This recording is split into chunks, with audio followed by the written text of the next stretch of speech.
got a Charlie Mike. Yeah. Let's go. Yo, what's going on, everybody? Welcome back to another episode of Charlie Mike, the podcast.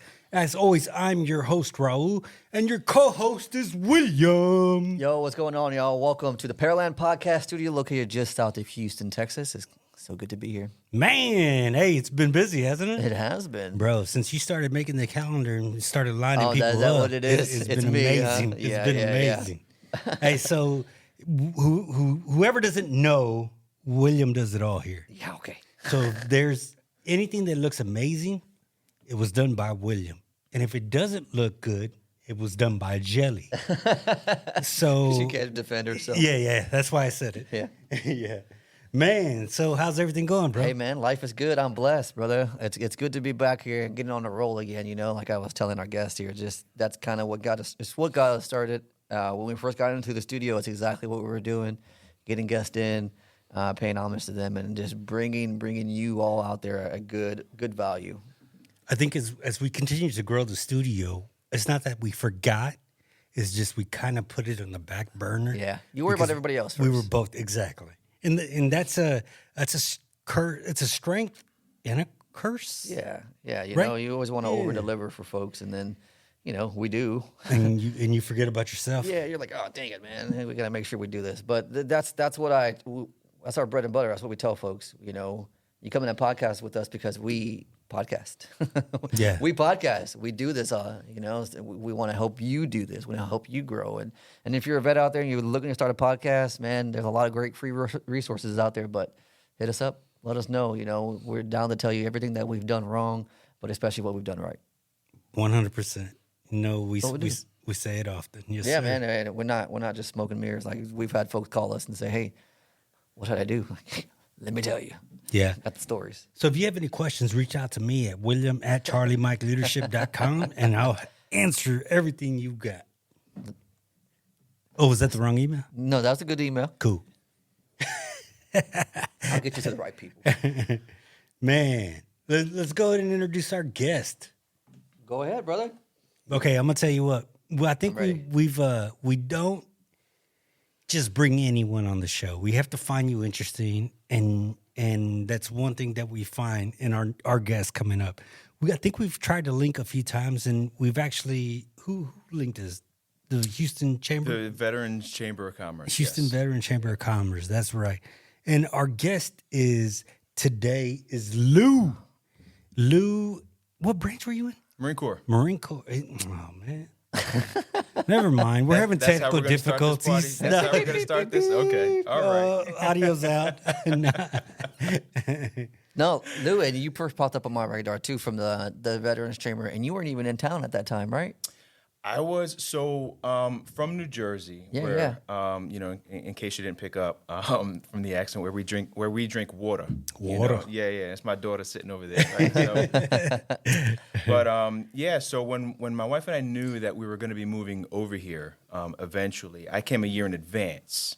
So I got a small one-bedroom apartment, started networking, building my book of business, learning the lay of the land. Every weekend I'd be driving somewhere, Galveston and Katy and Sugar Land, and just driving all around, learning things. And that's when I came across the Chamber and a bunch of other groups, but the Chamber was very obviously different. You know, and that's when I came across the Stash. Yeah. You know, He makes his that guy's appearances. different. That guy's different. Yeah. And then went back home in March of this year. Yeah, all right.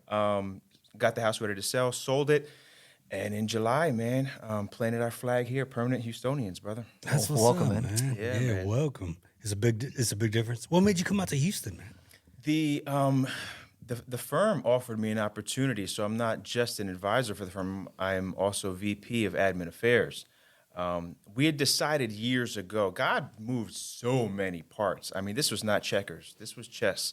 Yeah. You know, when I was 41, I decided to go back to college, or go to college. I shouldn't say go back. I never Man, you went. don't look right? 41. Yeah, 41. How old brother, are you, bro? Yeah, I'm be 47 in February, man. Damn. Yeah, my baby girl's 19. She's just wrapping up her. What? She's on Holy break from her freshman year in college. Man. Damn. My oldest is 23. He's teaching now. So That's craziness, Yeah, man. wifey and I have been together damn near 30 years, bro. Man, congrats, brother. Yeah. That's amazing. We've had a bro. run of guests who have been together for quite some time. Yeah, for their spouse. Man, y'all say 30 years. The last one was 18 years. I'm over here trying to 12 months, bro. Hey, listen, we were there, bro. That's cute. We were there. Yeah, we were there. But yeah, man. So we knew it wasn't going to be Jersey for us in retirement years. Where, don't know, when, God only knows, And then as I wrapped up college and decided I wanted to be a financial advisor, and there's a whole story why I became that and changed. I mean, I left a 15-year career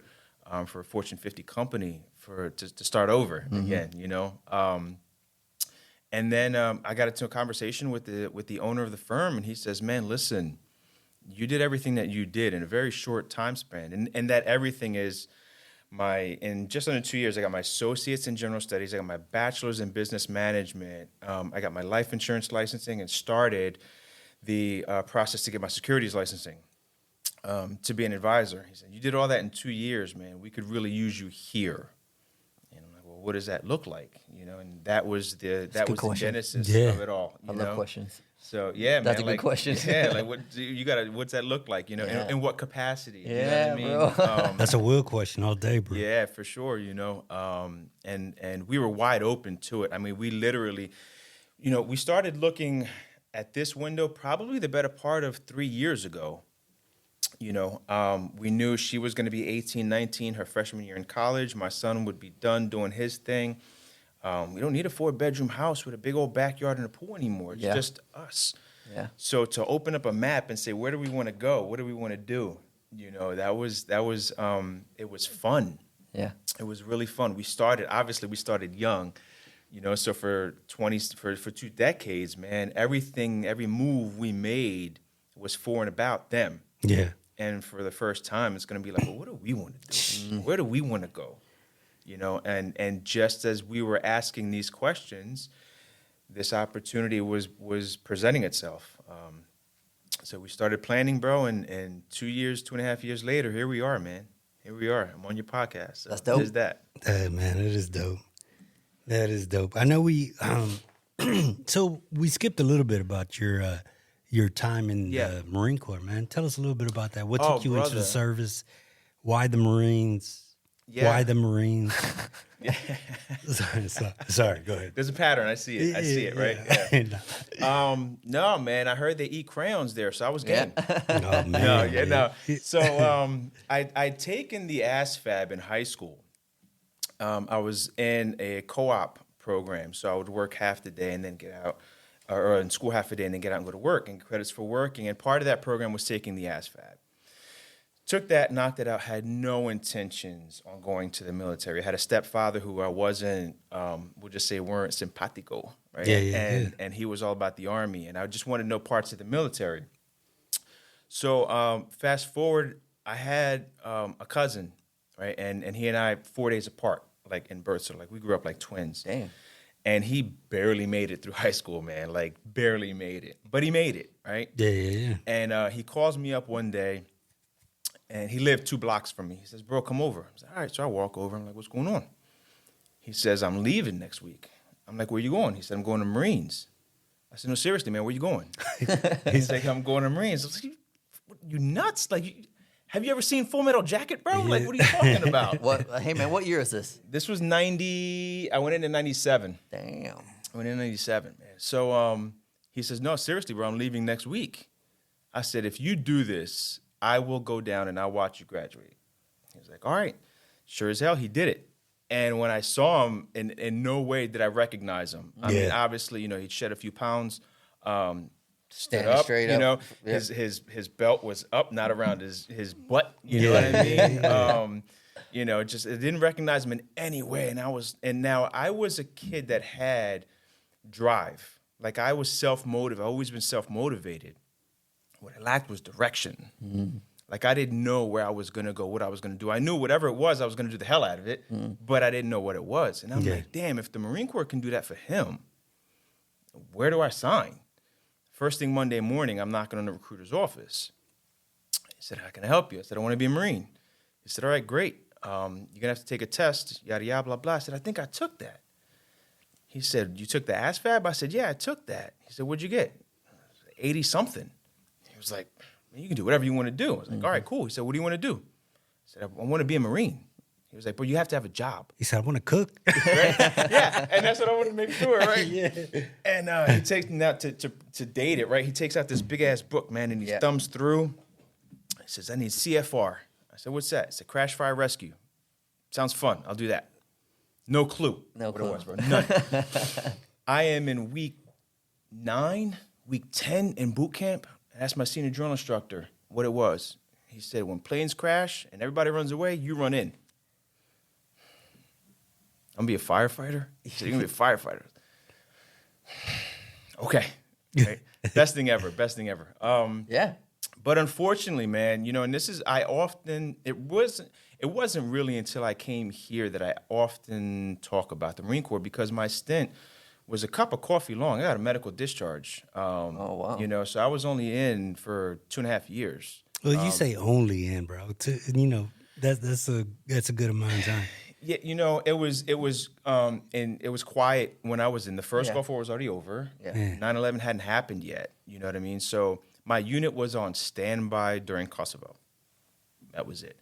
And there is no survivor's remorse or anything like that on my part, you know. But the guilt comes from, I got out of the Marine Corps so much more than I was able to give to it. You know what I mean? Like, I wasn't even able to. You're still giving to it, man. I am. You're And still giving to that's it. where the chamber comes into Yeah. play, though, bro. You know, like, when I came across the chamber, I was like, all right, you know, I got to do some networking, and who better to network with than a bunch of vets, right? So I jump on the first call, and I'm like, bro, this is like the barracks. This is awesome. This is cool as hell, right? So, I mean, I jumped in full bore. And then afterwards, typical Marine, right? I'm in. Now tell me what I'm in for. Yeah. You know? Yeah. I saw what the chamber was all about.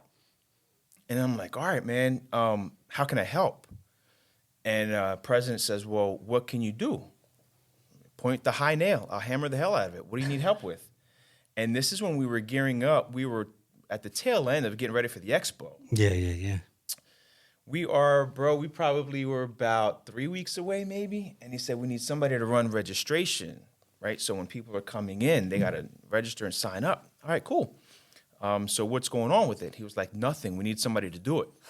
I was like, bro, we're expecting like 2,000 people. I was like, Hey, that's sounds a like Dave answer. Yeah, man. I said, that sounds like a pretty high nail. All right, I'm in. Yeah.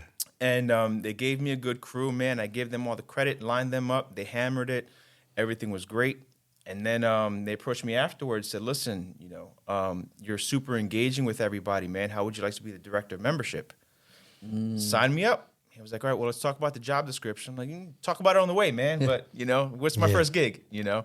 And so, yeah, I've been at that for, I don't know, maybe 3 weeks, a month max. That's dope. I think it's very, I mean, coming off of the last episode too, I see that, you know, we see that a lot with vets, especially because we were talking about with Hector about pre 9/11 vets and like the dead period, and sometimes I feel like my service wasn't enough, you know. And it's funny because I know you and I feel the same way sometimes. Yeah, 100%. You know, and folks will look at us like, well, but yeah, but you're combat veterans. Like, it doesn't matter. Like, I look at World War II vets like, man, I didn't do enough. Yeah. Like, I could have given back more to the military, and we're both medically discharged. Okay. You know, and I was at 13 years, and he's at 10, and it still feels like there was something that was left incomplete. And so there's probably something to that, you know, those who have been medically discharged, where it's like, if you feel like you haven't given enough, like there's somewhere or an organization that could use you to finish that. Yeah, oh, no, I'm sorry. No, and you found it with the chamber. Yeah, for and sure. that's one thing I wanted to tell you, man. Is don't discredit your service, bro.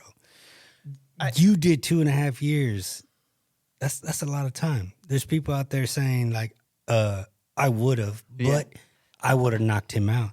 You know what I'm saying? So, I would have punched that drill sergeant in the face. Yeah. No, I've gone back and forth with many a service member, man. John Cackley's. That's a good dude. You know, man. yeah, for He's sure, all right. bro. I said what I said.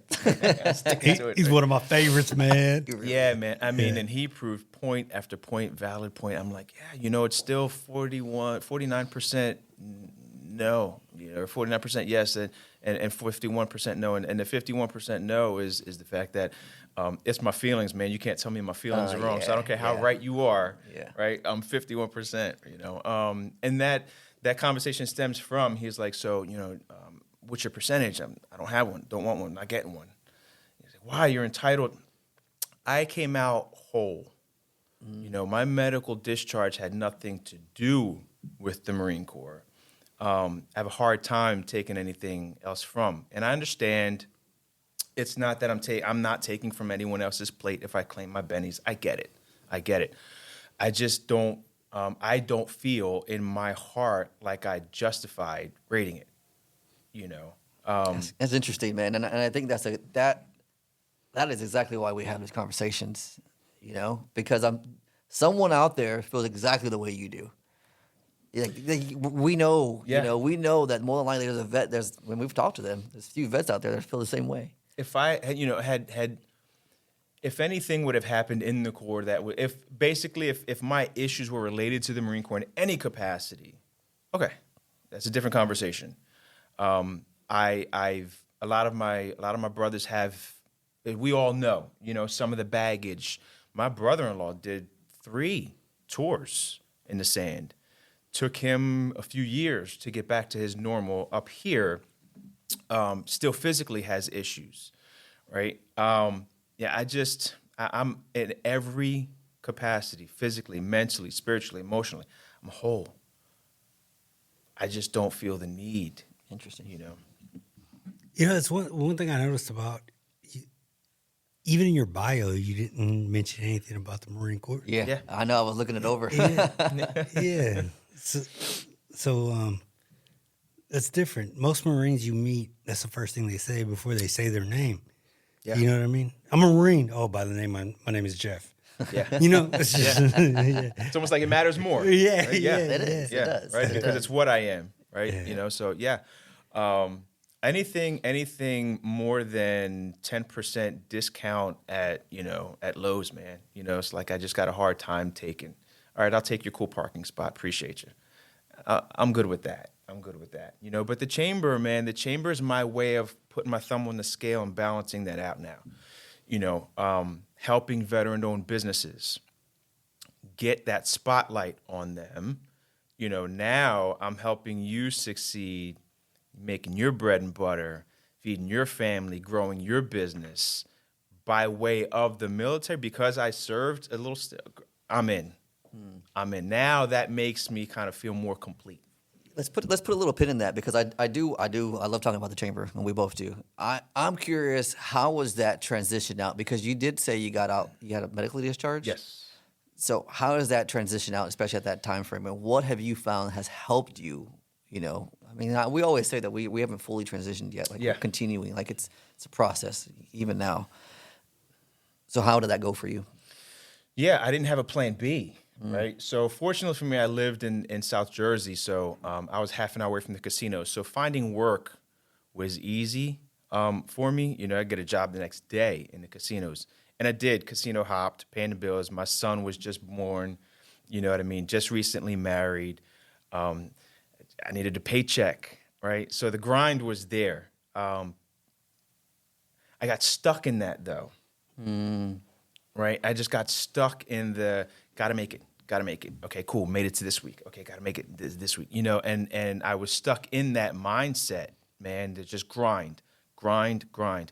And, there's something I wish I knew how or why it happens, but we all do it. We all forget the number one lesson that's ingrained in us day one in boot camp. And that's goddamn teamwork. Yeah. Mm-hmm. Bro, we get out. I got this. I'm good. Where's all this I coming from? They literally beat the I out of you. Where's all this I coming from? Where's all this me? Right? And I was just stuck in that mindset forever and didn't realize it. Really, people say you go through a midlife crisis, right? I went through a midlife awakening, bro. It's very difficult. Sent me into a little bit of a tailspin. for the better part of a year. And at that point in time, man, that at 40, 41, that was the first time I had a conversation with God. I had no connection at all. I said, man, you know, I'm in a good place, right? Like I'm making a decent dollar in my career. I'm healthy, beautiful, healthy wife, 2 great kids. I'm surrounded by people who love me. If this is all because of you, first and foremost, thank you, appreciate you, you know, but second, man, show me. And it goes to show my ignorance, right? Like imagine going to your parent or whoever raised you and be like, hey, man, you know, these clothes and this roof over my head, did you do this? You know, prove it. Prove it. Man, what? You know, that would have been a real short conversation and a couple of lumps, you know. But it just showed my ignorance, you know, to ask the Father if this was him. And it took about 6 months, 8 months, and showed me he did. And he put the ball in my court. I said, all right, it's time for me to start growing, man. You know, I don't know where, I don't know how, but I'm going to start. And that's when I went to college. So, Damn. Man. It's a thing. So what brought on the realization of teamwork again? Was there a specific incident, or was it through your one every conversations where you're like, I'm not doing this alone. This isn't just me. And who was it that you reached out to? One of my best friends, who's actually my boss, who actually used to work for me. I used to run a Boys and Girls Club like 20 years ago. And I was unit director, and Quadir Williams goes by Q. He was the director of teen services and education there. So he was my right hand. And he now owns the firm that I'm the VP of. And there's no way on God's green earth that this would be possible, this being the whole transition from Jersey to Houston, without him guiding me through the licensing, making the arrangement. Listen, it all takes dollars, right? Mm-hmm. So a significant amount of money had to move in a lot of different ways to make this possible. It's my partner. That's my partner, right? And the things that we are trying to do from a financial perspective in Black and brown communities, you know, that's just no way he can do it on his own, you know. And our magic goes back to that Boys and Girls Club. The things that we were able to do. I didn't know anything about a Boys and Girls Club at all. Like I wasn't a club kid. You know, where I grew up, they didn't have that. You know, we just played kickball in the streets. But he's a very electric, dynamic guy, right? So when they offered me the position, I was the director of teen services and education, and he was a supervisor there. And they said, we want you to be a unit director. I need him to have my old job then, because without him, I can't do this. And without the rest of the team, I can't do this, right? So that whole team leader aspect, that goes back to the core, right? Like who's the tip of the arrow? And then he's gonna get that shaft to the point where now he becomes the feathers and the team is doing their thing. I just had to put my team in the best position to succeed. And that has just been continuously. I left there somewhere else, and then eventually I ended up at a major company, corporation, same concept there. Let me build my team, let me train them, and let them loose. I feel like we were just having that conversation not too long ago about teamwork. Do you remember who we were having that conversation with? It was probably just me and you. No, maybe. It's an important factor that we need vets to realize is exactly that. Like, we were made to be part of a team. We are able to run teams. Actually, I think it was at the Army-Navy game when I was talking to my old soldier that was there, and his Bagley, and he's running a team at KW. No, I can't remember which builder he is, and he's like, it's just running 5 squads. That's how I treat it all. Like any veteran that comes out can do this, and like that's the thing that we all forget. Those soft skills that we're taught over and over again. The military is one of the premier leadership organizations there is. It's all built on leadership. If I can't influence you to go take this bullet or fight this fire, there's no point. and we do it in such a way that when we get out, we can do it again without the authority. And for some odd reason, man, it's like all of a sudden everybody's a damn sniper. We're just in the bush by ourselves. Like, Yeah. I don't understand how that happens. Guilty of it, obviously. And we were talking about that too just right now. Yeah. Yeah. How you get out of service and you feel like it's just you. Yeah. Yeah. And that's the others, man. And it's like, again, fortunately, I was, my wife was waiting for me to come out, and so I had something, I had someone, and I see brothers and sisters who don't, right? And that's a whole tailspin. Yeah. That could be, because now you're building walls that don't even need to be there, and that's going to lead to some dark places, you know what I mean? So if I can be someone's light, sign me up. Put me in the game. You fit right in. Yeah, man. That's awesome, and I. So, to finish out that transition, do you feel like you found a good home here now?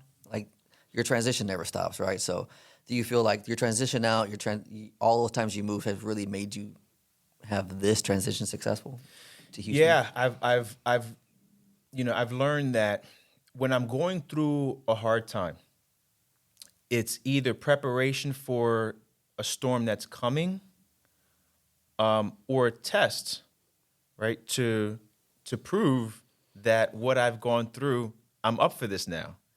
So either way, knuckle up and go through it, right? I'm either built for this, I've been prepared for this, right? You've been putting me through things that have gotten me ready for this moment, so I'm ready to rock. Or this is preparation for something that's coming. Either way, it needs my undivided attention. So, what's the fastest way through a storm? Straight through it. Right. So let's go. And that is 100% Marine Corps right there. Like, go. You can bitch along the way, but keep going. Keep going. Yeah. I mean, and going back to your job title of fighting fires, I feel like that we don't ever know how it's going to affect us on the outside. Like, what is this actually going to teach us? Yeah. But for you to actually fight fires, when there's a major life incident, do you think that prepares you at all for what you're doing now? Yeah, it makes things so much smaller. Like, man, if I mess this up, all right, I can unscrew it. You mess up in a burn, your squad might be down one. You know what I mean? Like, there is no margin for error. Everyone has to function A1, like, period. There is no margin for error there, man. You could literally not come out. No oversights, right? So when you come out into the civilian world, and obviously situation dictates, right? But like, I'm in a financial space right now. A mistake can cause someone to lose some money, right? But I'm part of a team. So it's not, there are several eyes on this, right? So it doesn't really happen, but if it does, it's cool. We can make the money back up. Period. The end. You're not going to die. I'm not going to die. Mm-hmm. You know what I mean? And that mindset, man, when my son was a baby, I was working, Christ, if I worked 12 hours in a boatyard, it was a short shift, and that was 6 days a week. Nothing compared to being, in a hole in the ground that I dug in North Carolina, you know what I mean, in December, sleeping behind the damn bush, in a 3-day simulated war when we were combat training. Like, I got frostbite, first-degree frostbite on my damn toes. You know what I mean? I still can't feel half my big toe. You know what I mean? There's nothing, man. Give me some wires. I'll pull some more wires, whatever. Yeah. You know what I mean? Just let me get something to eat, man. I'll keep hammering. Yeah. Everything after that, man, just became, especially if you're talking about from a physical perspective, like, it's mind over matter. And if you don't mind, shit just don't matter. Mm-hmm. So keep going. It's like doing the hard stuff, the more hard stuff you do, the easier it gets. Yeah. That's why cold therapy is so important right now. People are just, you push yourself to do the hard things. After that, it's easy. Yeah. So we're gonna We're gonna put one here in the office. Man, I'm down to do that. Man, who we were talking to recently talking about doing a cold therapy session? Oh, it was Proximity Boys. Proximity. Yeah. Hey, for real, that'd be good stuff, man. Cold and hot therapy. It happens. I was kidding, but whatever. Clearly, he's not, right? Yeah. No, man, bro, as cold as you keep it here, you'll be fine. It's different though. I don't like my showers cold, bro. I like my showers hot. You know what I'm saying? When we're outside, I don't care. I don't know about God, you gotta do the hard stuff. See, that's the problem. You don't do enough hard things. I can't do that whole hot shower thing, man. Nah. No? Oh man. What? I mean, my wife comes out the shower like her skin is Yeah. red. Yeah. That's me. Like, she's like, come on in. It's like playing Oh, double. nah, it's nah. like See double that? Dutch, right? Yeah. Oh no, It's like that's that's a different one. Like if we don't got 2 shower heads, I ain't joining you. You know what I I'm saying? missed that, man. So Yeah. when I renovated my house in Jersey, she mentioned that. She was like, can you do 2 shower heads? And I was like, the wall's going to be gutted open. I'll do whatever you want. Mm-hmm. Best thing ever. Oh my God. Like I was like, this is what I've been missing out on my whole, oh my, this is nuts. Oh, it was insane, man. It was insane.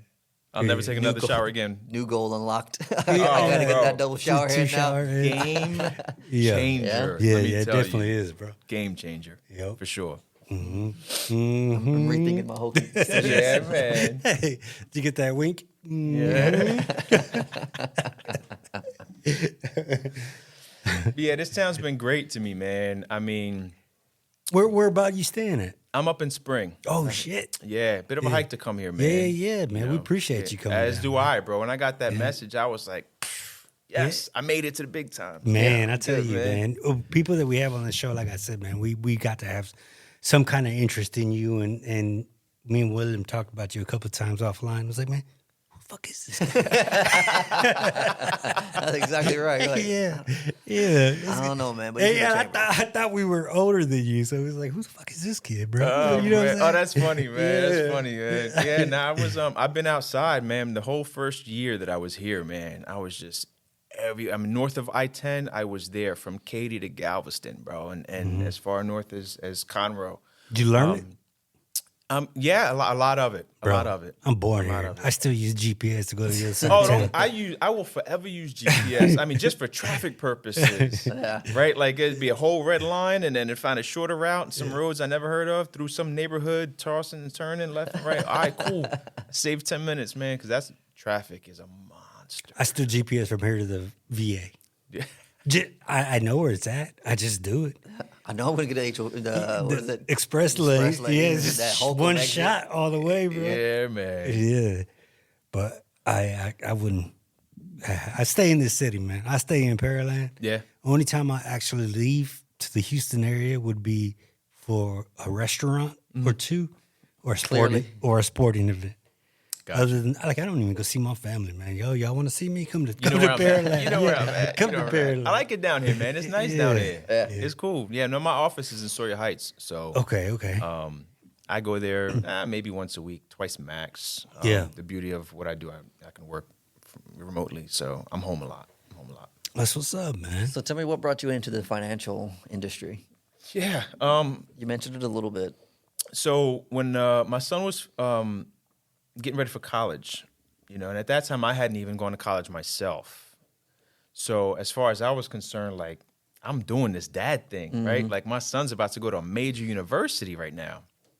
So we go into the administrator's office and we're doing the registration and we get to the financial part of it. And she goes, all right, so do you have any investments? It's rich people shit. I don't have any investments. What are you talking about? She was like, no 401k, 403b, 529.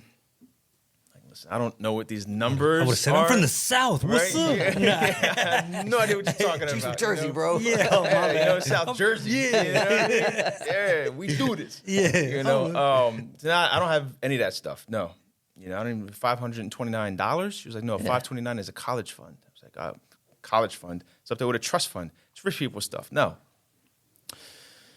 I went in there, bro, and I was like higher than the highest high, right? And I left there. I was like, yo, I am losing. I am 40 years old. I don't know a damn thing other than how to make $1. And even worse, I'm raising my kids the same way. Right? Like, I'm failing, bro. Yeah. So I go to, and I won't say the name of the company, but I walk into, a name we all recognize from a financial planning firm, and I'm like, listen, man, I need to learn about money. Now, mind you, I was making probably 90, 95K at the time, but I also built the lifestyle that was like kissing that, you know what I'm saying? So there wasn't much discretionary income at the end of the month. Go to a bank, tell me you want an IRA. Who's IRA, and why don't I want to give IRA my money? Like, no, an IRA. Yeah. Well, can you teach me? He's like, no, it doesn't work that way. You got to have money. Okay. And that was a common theme. You got to have a minimum before they'll start talking to you, right? And I get it. They got to make money too, right? It's not a nonprofit, right? But can you steer me in a direction, bro? Other than just get an IRA, So I found out afterwards that financial advisors, industry standard is a 1% commission, right? So they have like a $50,000 minimum, $100,000 minimum. I've heard as high as $1 million before.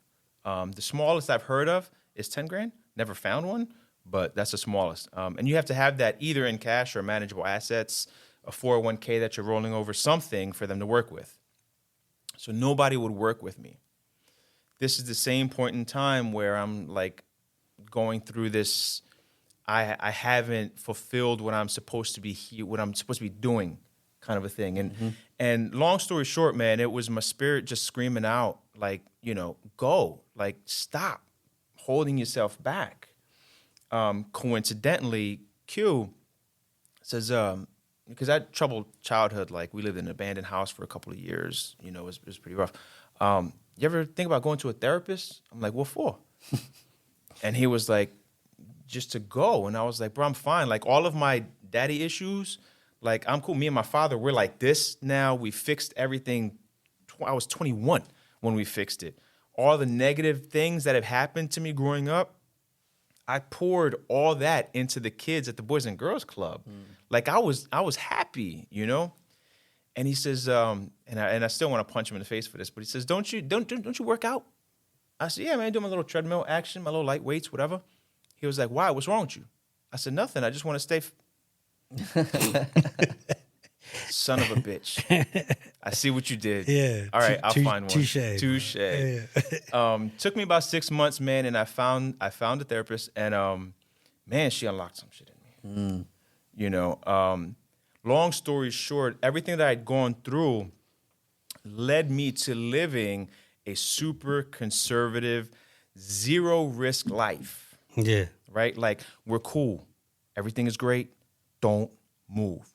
Don't touch shit. You might break something. Everything is fine. Right? Yeah. So there was like no growth in my life. Right?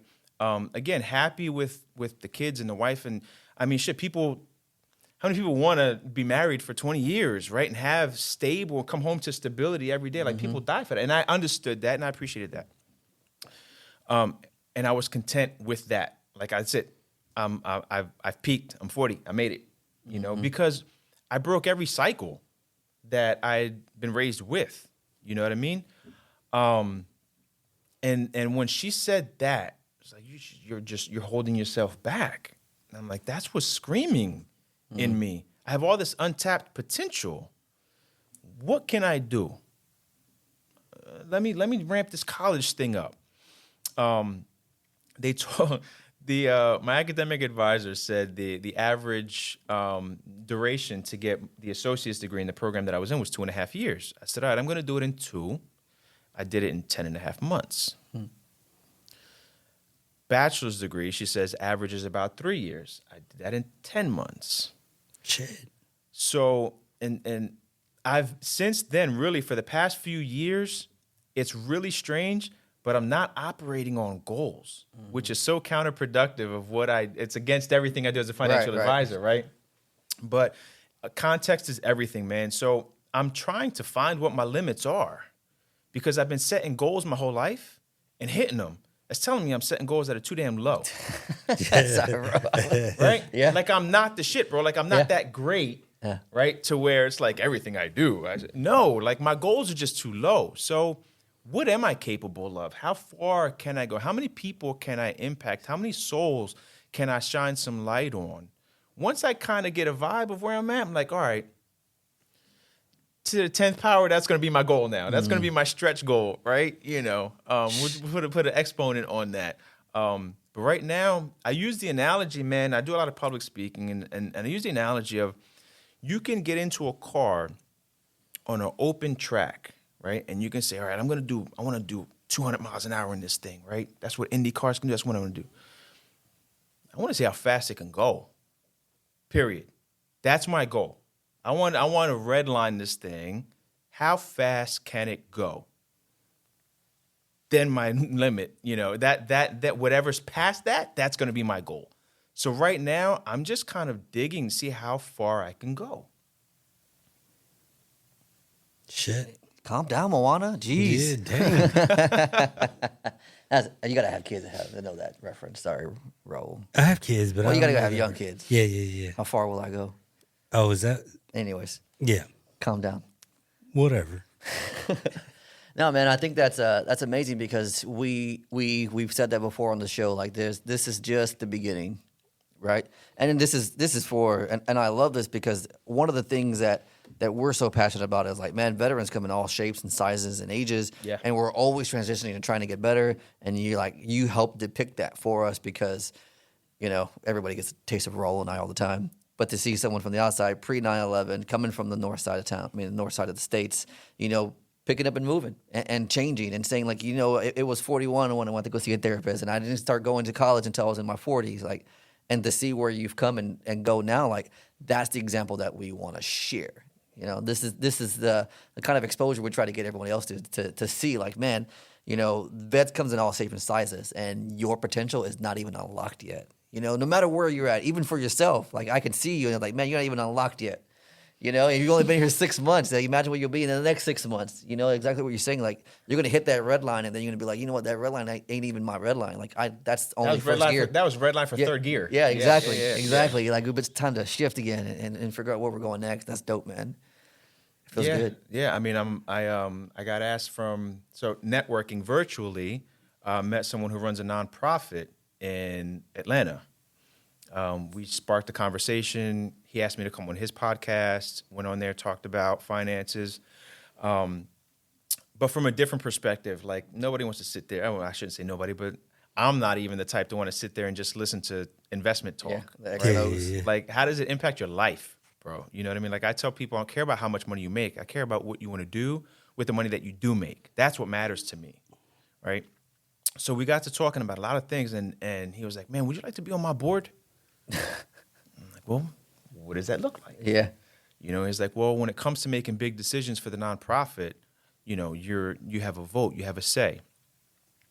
Sounds pretty cool, man. And the nonprofit's called Remand. It works, it's based out of Atlanta.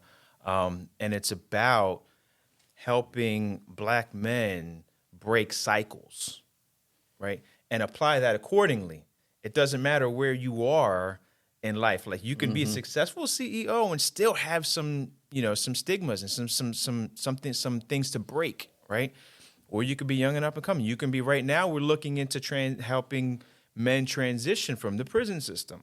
Yeah. Right. And what does that look like? That's dope, man.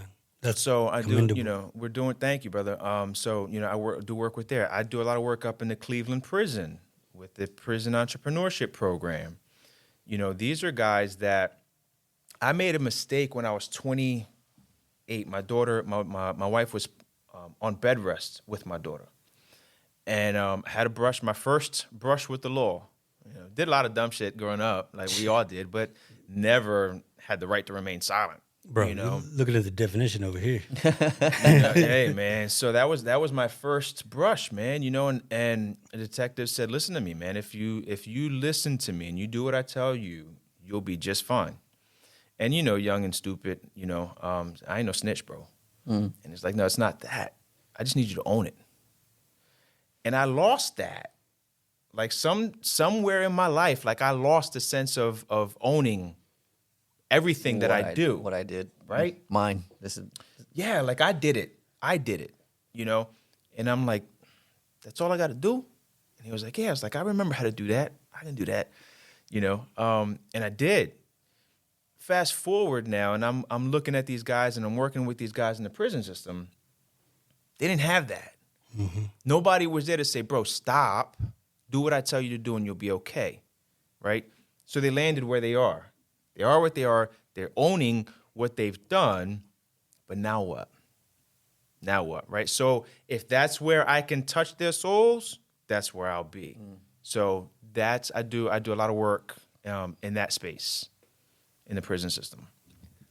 Man, Man. It's dope because you got to control what you can control. it is. Yeah, Man. you've done what you've done, right? The gavel came down, Yeah.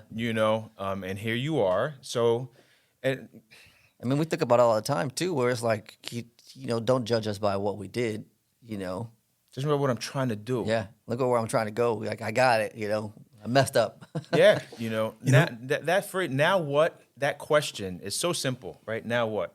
And I use that all the time, whether it's great or my situation's horrible. Now what, right? Because what that does, bro, you hit the lottery, right? Millions of dollars. Okay, cool, congrats. Now what? Because you'll lose it. Yeah. Right? You flat on your ass in the gutter. Okay. Now what? Now what? Right? Because now what? When you ask yourself, now what? It forces you to continue to move. You can't be stagnant. You got to answer the question. Direct question, direct answer. Now what? All right, now I got to do X, Y, and Z. All right, so how do you do X? We'll get to Y and Z, but how do you do X? Well, I got to do this first step first. Okay, let's do that first step. And it will keep you moving. If you consistently ask yourself, now what? You'll never be stagnant a day in your life, bro. So now what? Shit, Charlie Mike, baby. Continue. Yeah. No, man, it's powerful stuff, And this is for you listening anywhere, There's so much that you can do, And having big goals and dreams is great, but let's take X at a time. What's the next step? What's my best next step? What's the one thing that I can One bite do? at a time, bro. Yeah. Right? It's how you eat the elephant, right? And there's so many resources. Like, I keep going back to that because I'm trying to think of who's listening to this, and that's the veterans. Like, if you just look at our guest Lou here and where he started and what he's doing now, there's nothing to say that you can't do that too. You can change at any moment. You just have to own it and then put in the work. Because if you're looking to invest, or if you're looking, you have a kid that's getting ready to we'll put Lou's information down, and you can contact him, and more than likely he'll answer the phone and be like, "This is where you got to start. This is what we got to do." And oftentimes that's what it takes, is just that conversation to be like, "Hey, this is what you got to do next." Yeah, I mean, you just have to ask the question. Don't look at something, right? You see someone with nice car, nice house, vacations. Don't say must be nice. Yeah. Ask them how. Yeah, because they yeah. might answer. Right? They might answer the damn question, and then you'll know how. And now the onus is on you. But until you ask, there's no ownership. I don't like that question. Must be, when people say must. Oh, yeah, must be nice. Oh, man, you got a nice studio here, man. This must be nice. Worked my ass off to get this studio. You see all these cameras? bro, y'all didn't see when we started in the closet. Like, you know what I mean? Y'all Right. yeah. Oh, man, must be nice, man. You got 1,000 subscribers and this and that. It must be nice, man. Yeah, it is. You want to know how? Yeah. I can teach you. Do you want to learn? Or do you want to just sit back? Right? Ask the question. That's all. Nah, that's real.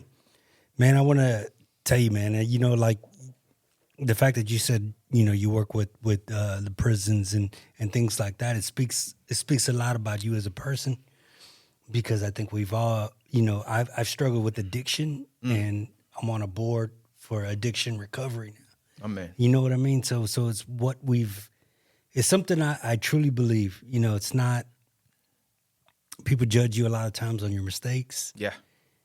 And, not your, I don't know, man. I don't know what I'm trying to say. But props. Ditto. Keep going, man. Ditto. Keep going, bro. I think you're on there. It's about, not just your mistakes or the addictions that you dealt with. It's like, well, what have I overcome? Everybody's dealt with a different path. Everybody's dealt with some type of privilege one way or another. You know, I mean, folks look at us as vets and they're like, "Oh yeah, it must be nice." You're like, dude, the recruiter's office is open to everybody. Yeah. You know what I mean? You could have joined, you know, at any moment. Yeah. You know, and you know, to bring it back to Lewis, like, you know, I did notice that too, that you didn't put you're a vet, but I mean, you are part of the Veterans Chamber of Commerce, you know, and it's like that. Those little decisions are paying off now, and that's what I've seen too when it comes to being a vet. Like, and Bro will hit on it, like more than just a veteran, you know, like I love that more than a vet, but to still identify as that vet because it is, and what shaped me to be who I am now. But I encourage you to keep going, man. I think you were really onto something. I know sometimes the words escape you, bro. I was just about to say that's what it is. It's you can see it, right? And what I explain to my clients is you don't have a goal until you have a game plan. Yeah. Right? Before then, it's a hope, it's a wish, it's a dream, it's an aspiration. You can see it clear as day. Whatever your purpose is, whatever your objective is, everything that you went through, it's for a reason, right? Probably for a myriad of reasons. But where you are right now is when you're going to draw on all of that. Yeah. Right?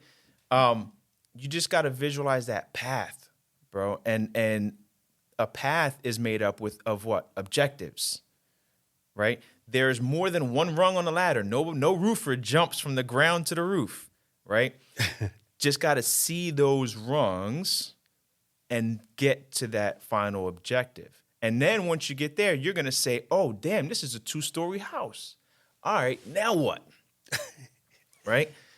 That's how hopes and wishes and dreams become reality, by a series of objectives that make them actual, attainable, measurable goals. That's all it is, bro. That's all it is. Dang. Now what? Now what? Yeah. Apply accordingly, bro. Yeah. Whether you're talking finances, whether you're talking life, doesn't matter. Doesn't That's matter. what's up, man. I'm dope, man. I'm glad you came in today, man. I appreciate you, brother. William, I know if people are struggling with something. Yeah. If you're out there and you're struggling, don't forget the number is 988. You can press 1 if you're a military veteran, or you can text the number at 988. You know, we're huge advocates for it. You know, we all go through tough times. The number is there for a reason. You know, you're worth fighting for, and you're strong on the problems that face you. Well, what you got? Any closing comments, call to action, anything along those lines? So before my bad. No, you're good, bro. I always say 2 things. First, thank you for your time. We really appreciate you making the time and being here and being present, and with all the things that are going on to really clear out your calendar for us. We really appreciate that. So, how can someone follow along with you? What are some ways they can stay in contact? Yeah, super, super active on social media, and on Facebook primarily. 3 accounts. Yeah, no, Damn. it's nuts, bro. So I've got my personal account, and I'm always throwing out things there. I might be talking about life insurance, I might be talking about finances, might be talking whatever, in addition to all of my personal stuff that I put out there. So that's Lou Rosado Jr. And then I have my business one, which is strictly investment related or insurance related. That's my government name, Louis Rosado Jr., Luis. And then I also own a virtual tax and bookkeeping business. So I have that one that's called Altruist Taxes and More. So I got 3 pages. Yeah. Dope, man. But it's, I mostly get hit up from perfect strangers on my personal one. Yep. I get DMs all the time. Yep. Sometimes it's financially related, sometimes it's not, because of the content that I put out there. If something's on my heart, I'm gonna let it out, right? Yeah. So I might be on my treadmill, man, and have a thought, and I'm gonna prop up my phone while I'm on the treadmill. I'll speak my piece. I feel better. If it gets 1 like, cool. That's 1 person who saw it. If it gets 1 million, great. That's fine too. It's gonna touch who it's supposed to touch. And I've got 1 client, never met her before, but she saw something I put out there, speaking to single moms about finances, right? Because that's what led to our situation. My mom really didn't know anything about finances when her and my father divorced and we lost everything. Sheriff put a padlock on the house and everything. So I made a quick video, spoke to that. A single mom teacher out in Denver hits me up. Can you help? I was like, we can have a conversation. What's going on? And she asked the question, right? And yeah, we were able, I was able to do something for her to at least get her in a direction and help guide her in a way that no one did for my mom. Mm-hmm. Single moms kind of, when it comes to my clients, single moms hold a very, very special place for me. As they should. Yeah, man. It's like, man, listen, I might make a buck, literally a buck. That's fine, right? Because as far as I'm concerned, I operate with 2 bank accounts, bro. One to pay the bills and one's a spiritual bank account. And I got to deposit into both of those equally. Damn. Or I'm not living right. Yeah. You know what I mean? Because don't get me wrong, all the good deeds in the world I can do at the end of the month, Comcast still wants their money, right? Or I'm not gonna have my internet, right? So I got bills to pay too. But yeah, like there are things that I'm supposed to be doing, half of which I don't even know yet. The other half I probably won't even see. Like some of my goals, I know for a fact I'm not going to be around to see. When I work with some of my clients, they don't even have kids, and I'm like, one day you're gonna have a kid, and that kid's gonna have a kid, and they're not gonna know anything about your struggles right now. Like right now, we're literally pinching pennies to start an IRA. Start. They're going to be born with one. Mm-hmm. They're going to have 529. They're not going to have to worry about student loans. All these things that you can barely even speak on is going to be dinner table conversations. And I'm not going to be around to see that. Yeah. Right? Like I've accepted the fact that some of those goals, I know I'm not going to be here, but I also know I'm going to hit them because I'm putting in the work. Because I'm putting in the work. Goes back to that start the ripple, bro. That's it. You got to be the ripple starter. Bro, I'm gonna use the 2 bank accounts joint. That was dope. That boy, he dropping jewels, man. And you were here for the previous interview, so my last question, is Charlie Mike means continue mission. So what does that term Charlie Mike mean to you? Yeah, man, and again, context is everything. So what I've gone through, what I'm where I am, and for the short window that we're all here, we're one grain of sand on an endless beach, bro. This millions of billions of years old. You know what I mean? We're here for 80 in a good life, right? It's nothing. Continuing that mission for me looks like a little black kid, little brown kid that doesn't know the struggles that financial illiteracy bring, right? Because that's what I grew up around, right? That cheese that doesn't melt that you got from the government that just gets greasy when you nuke it, right? Yeah. Spam. I still miss that shit though. Oh, God bless your soul, bro. My throat closes up thinking about it, man. Hell, bro, you get me on a Spanish sandwich any day. I can't do it. I can't do it anymore. That, man, and Chef Boyardee and Campbell soup, man. Like, though I know the more platforms that God gives me to speak on, the greater my reach becomes to touch more souls, to make a bigger difference, to continue that ripple effect. Damn. I got chills when we were talking about that, bro. So I really appreciate your time, man. I really do. Appreciate you guys reaching out, man. I'm telling you, I got excited. When I got that direct message, I was like, I made it. Mama, I'm here. I'm here. Welcome. Welcome. So the best way for anybody to reach you is social media? Yeah, just DM me, man. My Facebook is wide open. Shoot me a DM if you have any. The biggest thing, man, I try to fight is assumption. People assume so much in finances. Oh, life insurance is too expensive. How much is it? Oh, man, rich people got that stuff. Well, let's run a quote. Yeah. Right? You could be right. You could be wrong. I can't tell you how many times I've run a quote, and they're like, that's it? Yeah, that's it. How much do I need to start an IRA? Can you afford $25 a month? Let's open the account, right? You may not die a millionaire, but but your son might. Yeah. And your grandson definitely will. Right? Got to ask the questions, got to start. Got to start, man. And I love answering questions because worst case scenario, and I have these consultations all the time where it's like, listen, right now, bro, I'm an expense to you, right? So you're not going to hire me. But here's a list of things I need you to do. If you do all of this in 6 months to a year, you're going to be in a whole different position. Then you're going to hire me, right? Do this. Call me if you have any questions. If anything changes, call me. I'm here. I love answering questions because nobody would do it for me. I heard that. Nobody would do it for me. So now I'm in a place, and I'm sorry, I can just get on my soapbox. No, with you this, good, but now, like, because I've worked to get here, so now I'm in a place where I can do it. So I look at other advisors, and I listen, you don't want to do it, that's fine. God bless you. Go do what you got to do, man. You know, but do me a favor, move out of my way. Yeah. Because I got something to do. You heard it. Get out of the way. Yeah, man. Dang. That was a dope episode, man. I Yeah. appreciate it, man. Dropping jewels and stuff.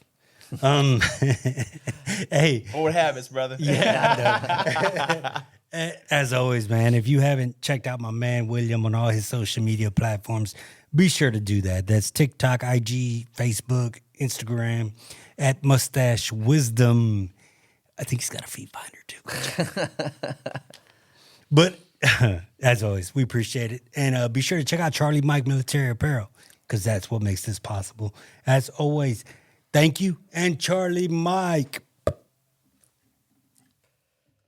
Yo, what's going on, everybody? It is me, Soldier Hardwood, Redcon One Music Group, and thank you for listening to Charlie Mike, the podcast. Yay!